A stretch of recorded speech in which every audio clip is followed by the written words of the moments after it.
Mesdames, Messieurs les représentants de notre département, de nos territoires, de nos communes, Mesdames, Messieurs les dirigeants des divers corps de métier qui sont intervenus pour la réalisation des projets, vous tous ici présents qui avez permis d'œuvrer dans les meilleures conditions, nous tenons à vous remercier de votre présence aujourd'hui. Vos déplacements sont presque une habitude sur notre secteur, preuve que nous allons dans le sens des énergies renouvelables et la protection de l'environnement. Aujourd'hui, nous exploitons 160 hectares, élevons 120 vaches allaitantes et engraissons leur suite, cultivons des céréales et toujours on a l'élevage porcin. La progression de l'exploitation a nécessité pas mal d'investissements dans le bâti et les projets photovoltaïques ont été une aubaine. Nous ne recherchions pas l'investissement même, c'est pourquoi nous nous sommes proposés comme hébergeurs.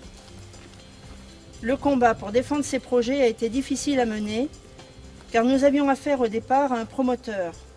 Il a fallu défendre, bec et ongle, ce projet auquel nous tenions, car nous avions projeté notre exploitation avec l'usage de ces bâtiments, qui sont indispensables dans la continuité de notre exploitation.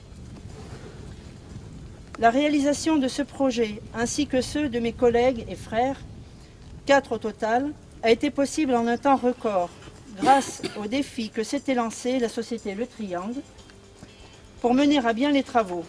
En quelques mots, ce fut d'abord une rencontre avec les dirigeants début août 2011. Nous n'avions que des terrassements avec l'incertitude d'avoir un jour quelque chose dessus. Nous avions respecté les délais de réalisation de ces terrassements convenus avec le promoteur. Ce fut ensuite un défi humain, avec de gros risques pour l'entreprise. 1 mois et demi pour la réalisation de ces 4 projets. Ça a été une réelle course contre la montre. Ce fut un partenariat avec tous les intervenants pour la réalisation des projets aux dates butoirs 19 octobre 2011. Mais surtout, de suite, nous nous sommes rendus compte que nous avions affaire à des gens dotés d'un humanisme qui s'intéressent aux paysans, à l'agriculture et à son développement. Et ils ont tout de suite compris que nous étions dans une impasse avec des frais engagés et rien de certain au final. Je tiens à remercier personnellement Monsieur Gilles Deshaies, merci.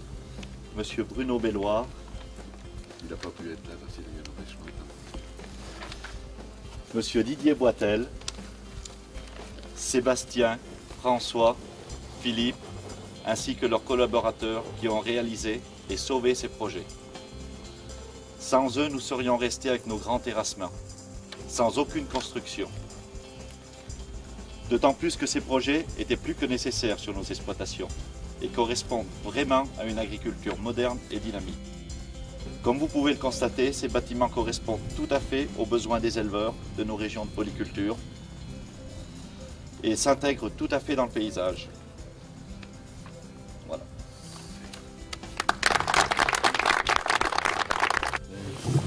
Un panneau, il n'y a aucune pollution. Parce que même les panneaux en fin de carrière, les gens, les fabricants, les rachètent pour récupérer la cellule, le wafer, ils le redécapent et ils le remettent en circulation. Et ça, ils peuvent le faire 5 fois. Donc la vie du wafer, qui est du silicium pur, c'est bien traité, a une vie de plus de 150 ans. Donc on est vraiment là complètement dans le renouvelable. Contrairement à la limite, la biomasse ou des choses comme ça, qui est du renouvelable, mais c'est quand même, vous créez du carbone quand même si ça a été stocké dans les plantes, vous le redégagez, vous le restockez dans les plantes. Alors que là, c'est vraiment le soleil qui vous donne l'énergie sans rejeter 1 gramme de CO2.